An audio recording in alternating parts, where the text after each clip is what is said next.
Amen. Sadyang last week talagang ginambala ako ng matinding ubo.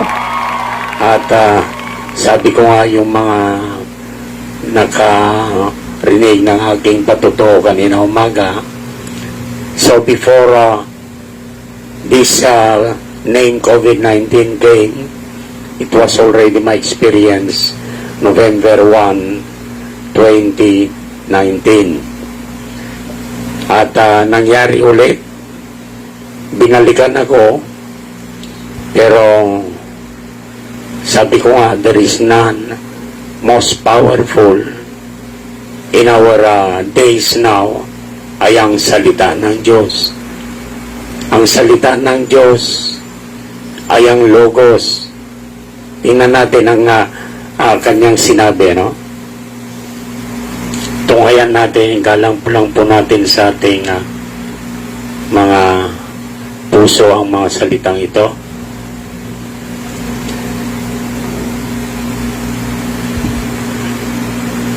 Matthew chapter 16, verse 18. At sinasabi ko naman sa iyo na ikaw ay Pedro, at sa ibabaw ng batong ito ay itatayo ko ang aking iglesia. At ang mga pintuan ng Hades ay hindi magsisipanaig laban sa kanya. Pag sinabi nga pintuan ng Hades, mga kapatid, it was the joint forces, pamunuan. Pag sinabi nga in English, gates of hell, merong isang tagapamuno at nandun siya doon sa pinaka-pinto. Amen. Ito ay si Satanas, si Lucifer, sa lahat ng kanyang mga kampon, puwersa ng kalaliman. Sabi ng ating Panginoon, upon this rock I will build my church, and the gates of hell shall not prevail against it. So, upon this rock I, personal pronoun, the Lord Jesus Christ, will build my church, tapos semicolon, and the gates of hell shall not prevail against it. Ito na ang panahon, mga kapatid. There is a declaration of war, amen, na nangyayari sa ating kalagitnaan. Ang pinakakawawa, mga kapatid, ng mga biktima na nasa kanilang carnal mind. 1 year ago, ginagwardyahan na natin si COVID. Yan ang pangalan sa cosmos system. Pero in my part, mga kapatid, these are forces in hell, galing sa impyerno, na talagang umaatake dito sa mundo. And nung una, very strict ang lockdown, lahat. Pero after a year right now, mga kapatid, tila baga mas maraming namamatay. Nandyan yung mga borderlines, nandyan ang mga gwardya, pero yung COVID na sinasabi, nandun na sa bahay. Hindi na nga matanggap ng mga hospital karamihan dahil ang hospital naman ay sadyang overloaded. Kamakailan lang, mga kapatid, merong sikat na restaurant ang nagmamayari ng aristocrat. 4 napatay in just 2 weeks. Yung matandang lalaki, matandang babae, 2 sa kanyang mga anak, talagang ubos. May mga kamag-anak ako, talagang inihintay na lang nila ang kamatayan nandun sa silong ng kanilang mga bahay. What happened? Even yung mga gwardiya na nagpapositive hanggang ngayon, mga kapatid. Why? Ang kalaban natin, it is an unforeseen force, hindi nakikita. Amen. Pero salamat sa ating Panginoon, bago nangyari lahat na ito, ay merong sugo na dinala ang Diyos para magbigay ng mensahe. It is a warning message how to escape of all these trials and events. Puri ng Diyos. Kung hindi natin nakikita ang ating kaaway, kailangan ng laban din natin, hindi rin nakikita ang ating pwersa. Puri ng Diyos, mga kapatid. Kung ikaw ay nag-iisip bilang nasa siyensya, ang laban dyan sa science, to see is to believe.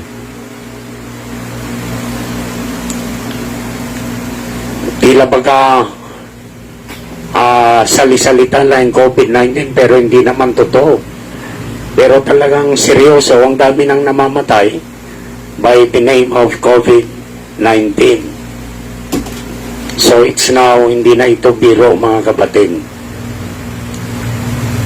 Kaya lalo na sa mga elderly. Pero ganun pa man, mga kapatid, sabi ko sa inyo, merong tinatawag na hindi rin nakikitang puwersa para labanan ang puwersa ng kailaliman. Puri ng Diyos. Amen. Naisend ko dun sa mga co-teacher ko one time, naisend ko dun sa kabats ko sa high school about the letter of Albert Einstein dun sa kanyang anak in 1938. Na si Albert Einstein mismo hindi niya sigurado na ito'y tanggapin ng bawat nilalang in the human lives. Dahil ito'y isang puwersa na hindi nakikita. At ang punot dulo nun, mga kapatid, the conclusion is that unforeseen force is that divine love. Ang pag-ibig na banal ng Diyos, mga kapatid. Hindi niya naipaliwanag si Einstein kung saan niya nakuha yon, pero hindi rin niya nabanggit about the Bible. But ang lahat ng kanyang tema ay makikita natin doon sa scripture. Ang nagsulat ng Bible ay wala iba, kundi ang mga taong biniyayaan ng inspirasyon galing sa Diyos at sila'y nagsulat, mga kapatid. At ang nagsulat niyan, walang iba kundi ang Espiritu Santo. Hindi ito yung Trinity in the Godhead. Dahil ang Diyos, according to Ephesians chapter 4 verse 6, ang Diyos ay isa, which is above us, the Father, the Creator of heaven and earth. God with us in the form of flesh to make His redemptive story, para patayin siya, ibuhos ang kanyang dugo sa krus ng Kalbaryo at magkaroon tayo ng puwang para mapawalang bisa ang ating mga kasalanan. Magkaroon tayo ng tinatawag na to go straight unto the narrow way. Ito yung way papuntang eternal life. Amen. At sa panahon ng church ages, siya ang ating comforter dahil talagang maraming trials. Sa lahat ng nabubuhay kay Kristo, marami kayong mga trials na mararanasan, pero ito ay magpapatatag lamang ng inyong mga pananampalataya. Inalaw ng Panginoon ang lahat na ito to test our faith. At lahat ng mga makapag-overcome, amen, ay bibigyan niya tayo ng tinatawag na crown of life. Amen. At sa ating binasa, it was written almost 2,000 years ago, ay itatatag niya ang kanyang iglesia by means of this rock. And what is a rock? Kung titingnan nyo dun sa verse 13 up to 17, Nagtanong ang ating Panginoon sa verse 13, when Jesus came into the coast of Caesarea Philippi, he asked his disciples, saying, who do men say that I, the Son of Man, am? Sa verse 14, and they said, some say that thou art John the Baptist, some Elias, and others Jeremiah, or one of the prophets. Ang tanong niya, sinong makakapagsabi, anong naririnig nyo tungkol sa akin sa mga tao ang usap-usapan about na ang anak ng tao ay siya ko nga. So ito ang kanilang mga salita. Pero sa verse 15, he said unto them, para sa mga disciples naman, but whom say ye that I am? In plain words, sinong makakapagsabi sa inyo na yung kausap ni Moses sa Mount Sinai ay ako? Ang kausap ni Abraham nung tinawag siya palabas doon sa province of Ur in Mesopotamia ay ako yun. Ang kausap ni Adan doon sa Garden of Eden, ako yun. Amen. At sa verse 15, verse 16, and Simon Peter answered and said, thou art the Christ, the Son of the living God. Nagsalita si Pedro na tila baga merong nagpahayag sa kanya doon sa mga kalangitan. Ito yung tinatawag na spiritual discernment. Kaya ang sabi nating Panginoon sa verse 17, and Jesus answered and said unto him, blessed art thou, Simon Bar-Jona. Ang pangalan niya Simon Bar-Jona, for flesh and blood hath not revealed it unto thee. Laman at dugo, ako mismo ay hindi ko inihayag sa iyo. Sabi niya, but my Father which is in heaven. Dahil sa kapahayagang yan, ito yung tinatawag na rock of revelation. And I say unto thee that thou art Peter, a small rock. Peter na, hindi na Simon Bar-Jona. And upon this rock, Peter means Petros, small rock, and upon this rock, that is the rock of revelation, I will build my church.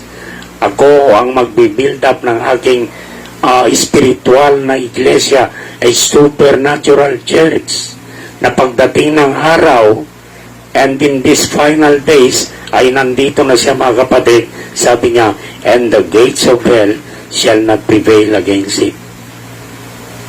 Lahat ng pamunuan, puwersa na impyerno, hindi ito makakapanahin. Mga kapatid,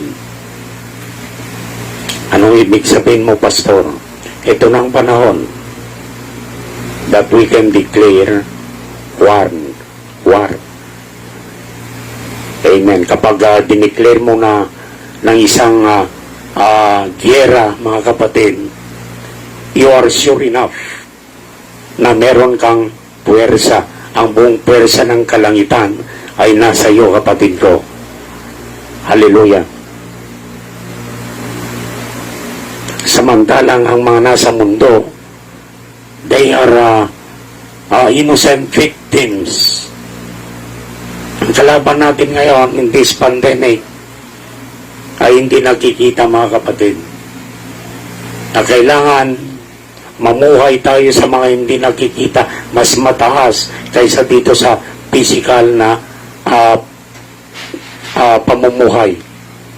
Merong spiritual na pamumuhay, mga kapatid.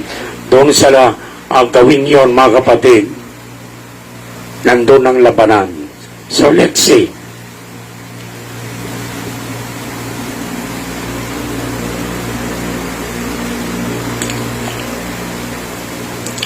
Tingnan natin, Revelation chapter 12, verse 7. There is a war in heaven. And if you are a born-again Christian, born into the kingdom of God, you are sitting in heavenly places in Christ Jesus. Verse 7, Revelation chapter 12. And there was war in heaven.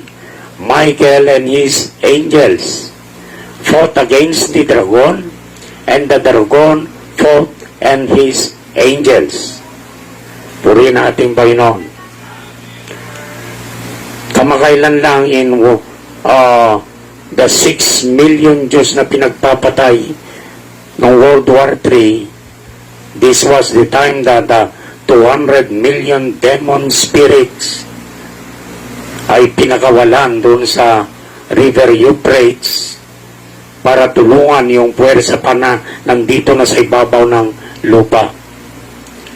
And these are all forces in hell. Tingnan natin kung anong nangyari.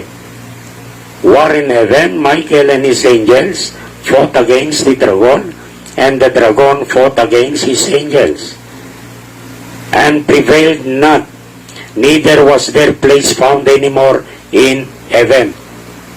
Merong labanan dun sa kalangitan, mga kapatid.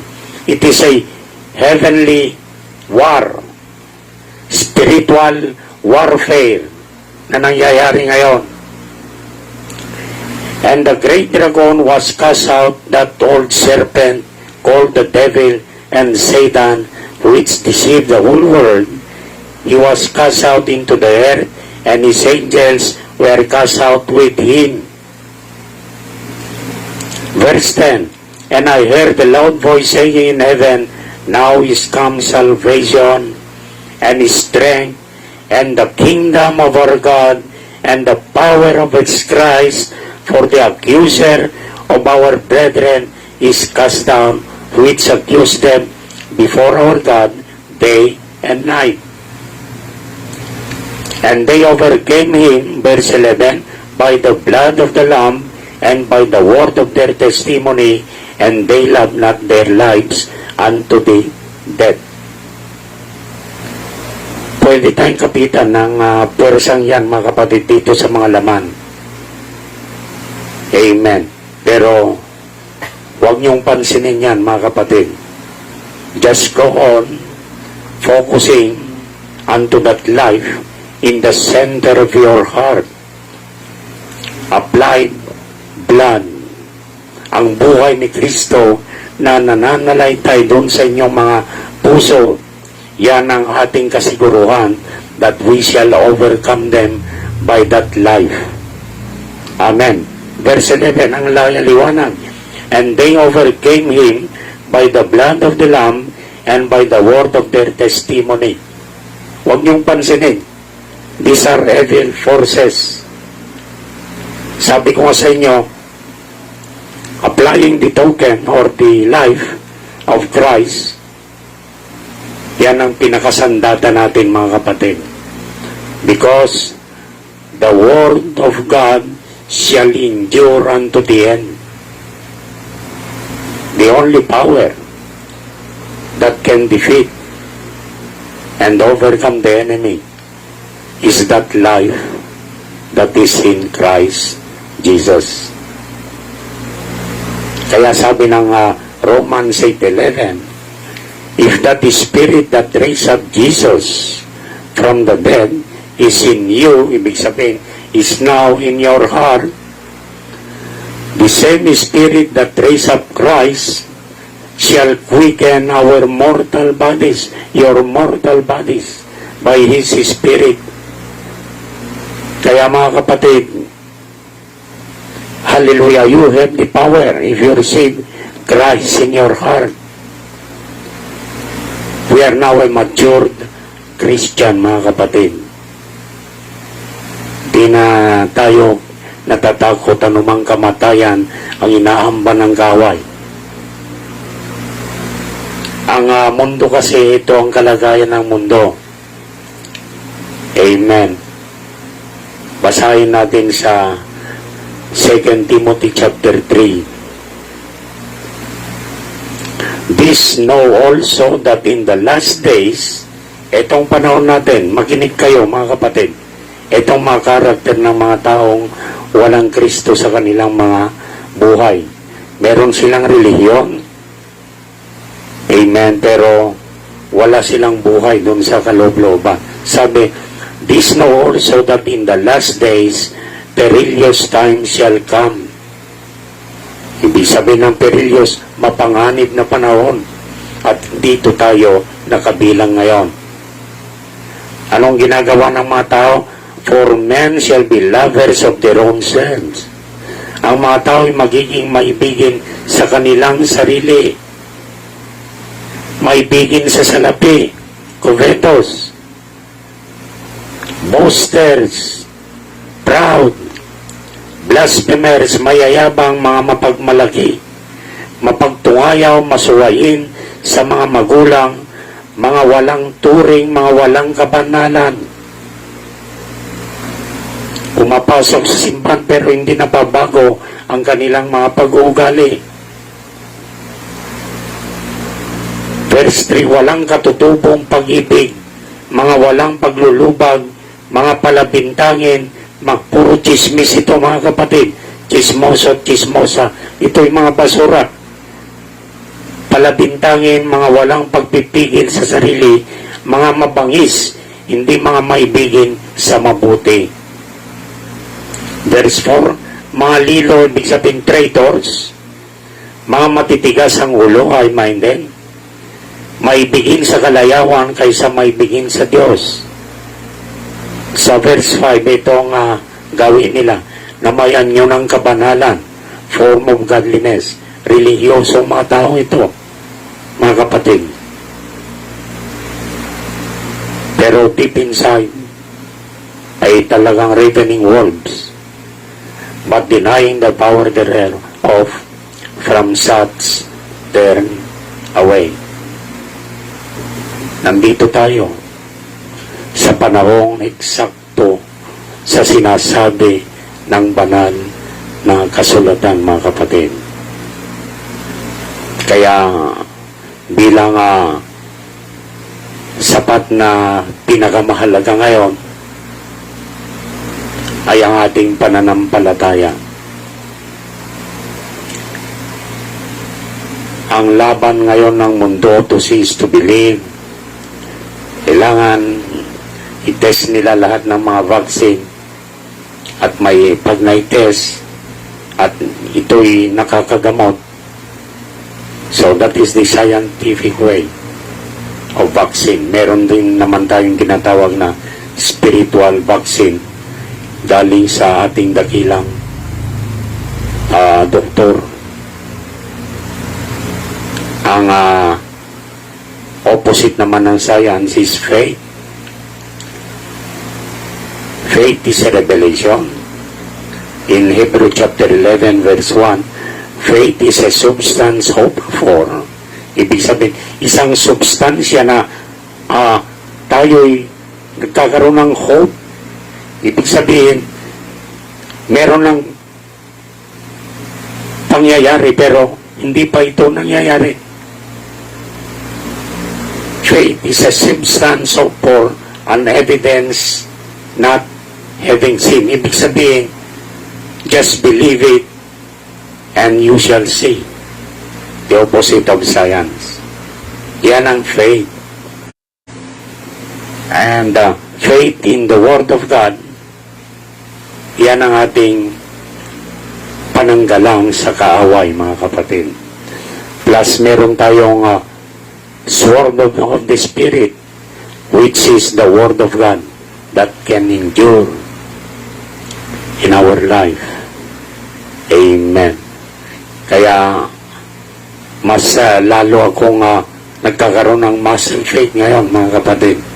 Sa tuwing binabasa ko yung mga tila baga sinyalis na ikaw ay meron nga nito, ay talagang eksakto, pero hindi ko pinapansin, mga kapatid. Huwag niyong pansinin. Ang i-focus niyo lang ang inyong mga puso, ang buong dugo ni Kristo na naipahid sa inyong mga puso, mga kapatid. Doon kayo manampalataya.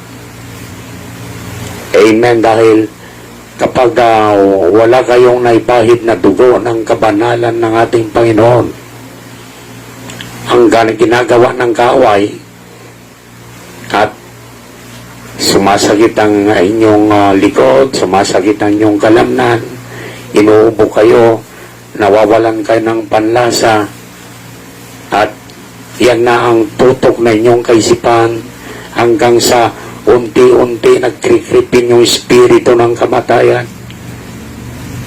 Pagka nagkrikripin yan, doon sa puso ang target. At doon sa puso, magkakaroon ka ng nervous system. Ang papatay ay ang nervyos. Amen. Kaya, huwag tayong matakot, mga kapatid. Meron tayong salita ng buhay. Amen. Naipapangaral ko ito dahil it was my experience. Huwag tayong matakot. Ano mga amba ng kaaway sa ating mga buhay, mga kapatid. Manalig tayo at makinig at magmuni-muni sa mga salitang ito dahil ang mga salita ay merong taglay ng buhay. Amen.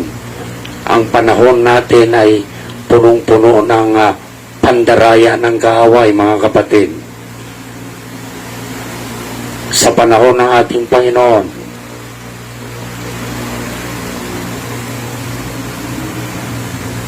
sa Luke chapter 13 verse 23, then said one unto him, Lord, are there few that be saved?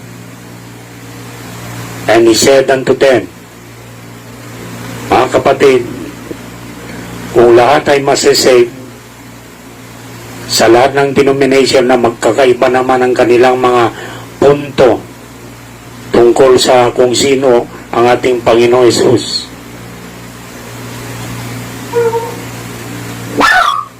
Sabi, Lord, are there few that be saved? Luke chapter 13 verse 23. Sa verse 24, itong sinabi, strive to enter in at the straight gate, for many, I say unto you, will seek to enter in and shall not be able. Sa Tagalog ito sabi, magpilit kayong magsipasok sa pintuang makipot sapagkat sinasabi ko sa inyo na marami ang mga nagsisikap na pumasok at hindi mangyayari. Purihin natin Panginoon, mga kapatid. Amen. Striving to enter into that straight gate. And there is only one way, or there is only one straight gate. That is the life of Jesus Christ. Amen. Maraming susubok para pumasok sa buhay na yon, mga kapatid. But they can fail. Maybe you have a power to heal the sick. You have to a faith of prayer to do miracles. That's not it, mga kapatid. Ang gusto ng Panginoon, maliban na maging kahugis mo ang very nature ng ating Panginoon, amen, ay hindi ka makakapasok sa kaharian ng langit. Amen. Sa verse 25, itong sinabi, when once the master of the house is risen up and had shut to the door, ibig sabihin, mga kapatid, sa Tagalog, kung makatindig ng puno ng sangbahayan at may lapat ng pinto, o haleluya, isasara na ng pinto ang bahay na makipot. Ibig sabihin, ang biyaya ay unting-unting magsasara dito sa mga hentil, mga kapatid. So when once the master of the house is risen up and had shut to the door, and he began to stand without and to knock of the door, saying, Lord, Lord, open unto us. And he shall answer and say unto you, I know you not whence ye are. Pero yung mga kumakatok na ito, mga kapatid, tingnan natin sa verse 26. Then shall ye begin to say, We have eaten and drunk in thy presence. Nagpuri kami at naramdaman namin ang iyong kapangyarihan in your presence. And thou hast taught in our streets. Pero sabi niya, verse 27, But he shall say, I tell you, I know you not whence ye are. Depart from me, all ye workers of iniquity. Kapareho rin yan sa Matthew chapter 7 verse 21 to 23, mga kapatid. Many shall come unto me at that day, Lord, have we not prophesied and into your name? And in thy name have cast out devils. In thy name we do miracles.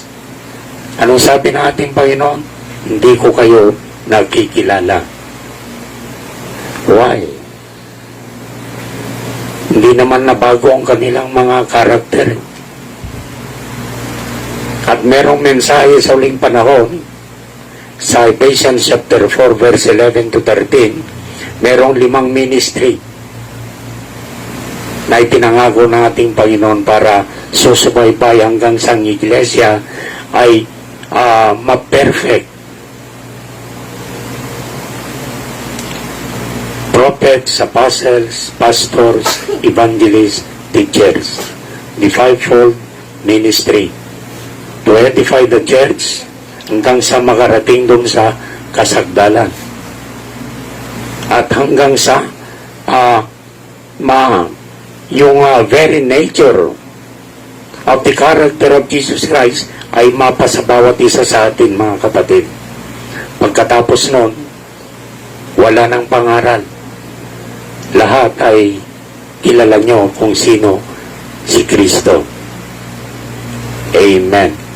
At ito'y mangyayari sa napakaiksing panahon na ng mga kapatid. When that mystical body of Christ has been perfected in the natural, and all the saints shall be raised up incorruptible in Christ. Simula sa Day of Pentecost, sa panahon ni na Pedro, Paul, hanggang sa ating panahon, ipunin tayo sa isang lugar, and then we shall meet the Lord in the air for the rapture. Amen. Kaya nga, ang diablo, walang panama, walang kapangyarihan. Nagbibigay lang siya ng tinatawag na scare. Tinatakot kayo, mga kapatid. Lalo na wala si Kristo sa inyong mapuso. Perilous time shall come, kapanganib. Amen. At there is only one that could stand right now in our midst. Hindi ito religion, hindi ito denomination, hindi organization, but the Word of God. Sa inyong mga pagkikinig, mga kapatid, magkakaroon kayo ng kapangyarihan. Amen. COVID ang tawag dyan sa mundo. Inalyasan lang nila, mga kapatid. Pero ang totoo, isa sa mga puwersa ng demonyo na dinala sa ating mundo, mga kapatid. Galing yan sa bottomless pit to scare human lives. Amen. At kapag natakot na, sandaling panahon din, si Lucifer and his angels ay magmamanifest doon sa tinatawag na man of sin in 2 Thessalonians chapter 2 verse 2, 3, 4. At pansamantala mamumuno siya dito sa planetang ito for 3.5 years. At the same time, si Moses and Elijah, according to Revelation chapter